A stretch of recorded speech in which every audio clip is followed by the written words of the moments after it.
Lero ndabwera kufuna ngoyankha mayi Jesse Kabwira.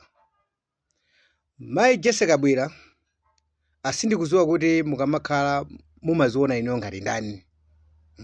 Chifukwa iferi kamakuyang'ana iniyo mayi Jesse Kabwira timakuona iniyo ndinu chidebe. Ngati pali minister yomwe mmutu mwache mulibe china chilichonse ndiye ndiweyo mayi Jesse Kabwira. Chisiru cha mzimayi. Bwani umakanika uzisamalira thupi lako ngati munthu wamkazi. Taona maminister anzako iweyo mene maminister anzako mene alili kumene koko achizimayi mene amaonekera. Choyambira ukanamba kuzimvera chisoni iweyo Jesse Kabwira kuna kuti kodi ine chimandituwisa ndi chani ngakhale ndimakhala kuti ndikusamba kapena ndikuzola mafuta. Chimandituwisa ndi chani? Choyamba kuzimvera chisoni chimene chocho. Ndiye lero wabwera apa ukunena kuti ukuyankha Michael Usi. Michael Usi munali naye kuliko kodi, munali naye komweko ku MCP mayendesa naye limodzi boma. And Michael Usi chomwe angalankhule Michael Usi ndichoona chake chenicheni chifukwa kuti iye wazionera mkatikati mmomo mwa bomamo. Ndiye ukamanena unena kuti Michael Usi akunena kuti boma lanu lili corrupt and ukumutsutsa. Wekhaso kunena kuti salary ya Michael Usi umaiziwa. And wagula magalimoto ambirimbiri. Ukufuna ndiuze kuti kumene kukana kapena kuvomera kuti boma lodi lili corrupt. Ukamanena kuti Michael Usi afufuzidwe. Munthu onena kuti mmagwira naye ntchito limodzi. Ndiye Michael Usi akunena kuti boma lili corrupt. Mukuvomera kapena mukukana. Amayi inuyo ndinu achisiru kwambiri.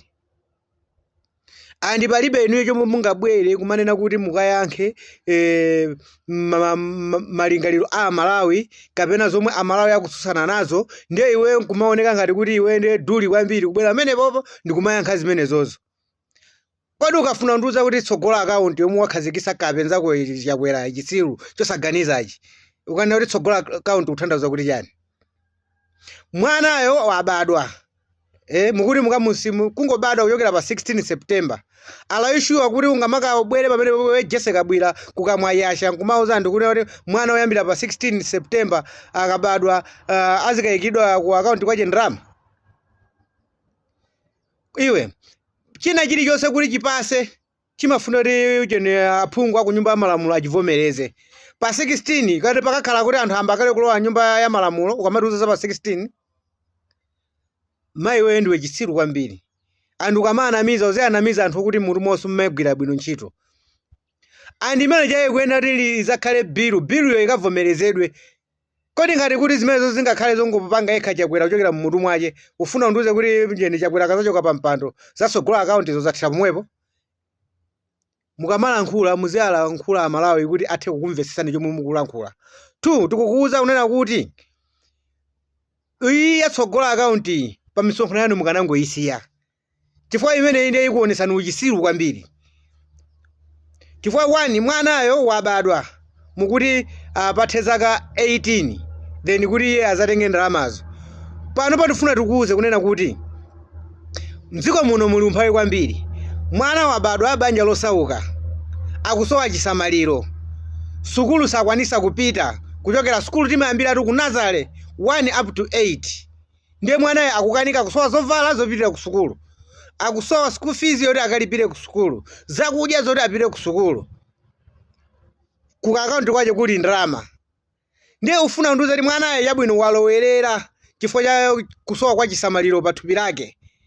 Mwine wayamba kumwa momwe uchidakwa. Kukapena kusuda chamba mmene amakhala yoti chomwe mankhwala ozunguza bongo. Akufika zaka 18 unjayo wasongonekera mmutu. Ndi akati mukatenge ndalama imene mumpasi. Mufuna munuze ndalama imene igwira ntchito. Mukamatiuza muzionanso kuti pali anthu ena ache kuti amatha kulingalira zinthu zija kuti kodi izi zifuna kuchitika apazi zikutanthauza kuti chani. Anthu amene amapanga za sogola account mayiko awo ndi ochita bwino. Mwana amakhala ndi chisamaliro kuchokera pamene wangobadwa mpaka nakufikira ndithu akapeze sogola account yake. Osati ku Malawi kunoko munthu akudya chitedze mwanaye akusowa akugona ndi njala. Mwina ulo matenda amene amukuta mwanaye akusowa kuti ndalama yoti apite mzipatala zathu zopanda mankhwalazi. Mwatsoka wamwalira mwanawo cha ndalama zimene zizapita kuti. Ndiye mukamabwera pamenepo uzikhala ni mfundo Jesse Kabwira zeni zoti uthe kuwauza Amalawi. Andi iwe umangobwera pamenepo kungoyinyikisa chani kodi kungoyinyikisa MCP. MCP kuli anthu onyika okhokha oti mubongo mawu sumagwira chani kodi sumagwira ntchito. amangozizimuka khala ngati kuti chinthu chatani kuti walankhula mwamuona uyu mwangomusiya pasogolo mukuti vitombiko mumbai wangoyamba mangoti bwabwabwabwa uyu akunena ati zakabaza ijeni Lazarus Chakwera walemba ijeni akabaza 2000 akabaza achati amene walemba 2000 anthu akukhalira kugona pa filling station njinga zawo sizikuyenda ntchito yake iti ndi iniyo mukamabwera amene pakufuna kupanga against ndi anthu iniyo ndinu anthu amene dziko munomo simukuyenda ndipo chipani imene sichikuyeneranso kuzagwira chani kuti kuzagwiranso ntchito sichikuyeneranso zalamulaso dziko lino kapena achibane kumene chifukwa ndi chipani chokuti sichimamva kudzudzulidwa chipani chomwe chimafuna kuthana ndi munthu amene akulimbana naye ndiye mukamana ndi Michael Ose akusamaleni mupha ma vice president angati Mai Jesse Kabwira Michael Ose akusamaleni mupha ma president angati poti niyo mukana kuti munthu akusamaleni zosatira zache amatani kuti amafa zichamadandaulo leyo chati ndimayamba kuzifusa ndimayamba kupemphera mu msewu kuna kuti bola ndege isatani kuti isasowe kusonyeza kuti Michael Ose akuziwa kuti ndege imene inachita kutani kuti inachita kusowesedwa ya malemu Saulo Sichilima amayi ndino achisiru kwambiri limodzi ndi Lazarus Chakwera wanuyo chifukwa mukanakhala anthu oganiza bwezi mukumaona kuti kodi misonkhano yomwe tingauze anthu ziti zoti atikhulupirire komanso sindikukhulupirira kuti chingapezeke chinthu choti anthu akukhulupirireni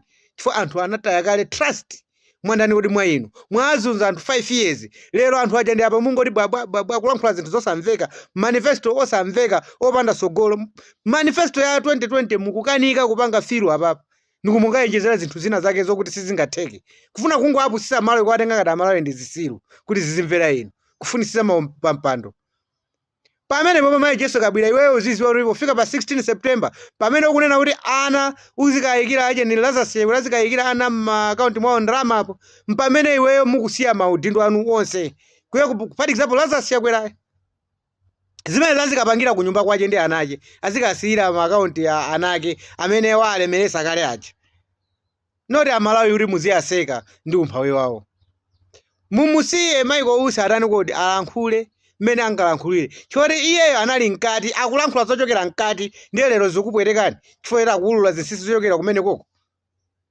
zikupwetekani ndiye mukamanena kunena kuti ayi inuyo munaletsa anthu kukatani kodi kukalembesa ife anthu tinkalimbikisa kuti akatani kodi mukalembesa ndiye mufuna mundiuze kuti anthu ose ajawo jeni 7 million ajawo amene 7.2 million 905 aja ose aja akavotera MCP amene aja munauza ndinu kuti akalembese kulankhula kwa uchisiru kulankhula kone ndipo iwe chomwe chimakutuwisa iwe Mai Jesse Kabwira chikuchokera mkati chifukwa chikanakhala kuti iwe sichikuchokera mkati bwenzi kubwera pa gulu pa anthu kumalankhula zinthu za nzeru iwewe ndi vuto lochokera mkati lomwe likutulukira pakana lomwe lamba kusefukira pakana ukafika ku ubongo kwako chifukwa kulankhula zinthu zosadziwika chifukwa umangodzuka basi kuyimirira amene kuti upange against ndi anthu nonsense tifuna tikuze nina kuti pa 16 September MCP sikutenganso dziko lake linolo ndipo munthu amene angavotere MCP munthu wache sumatani kuti sumagwira pa nthawi amene anthu azunzikira pa nthawi iyi zosatheka never Michael Ose alankhule mmene angalankhulire akuziwisa anthu zomwe zinali mkati akunena tali zomwe iye waziona mkati ndiyo kamene kuti apange resign chifukwa cha apanga resign chifukwa chani tiye nayo koma iweyo uziona kuti MCP sikulamulanso dziko lino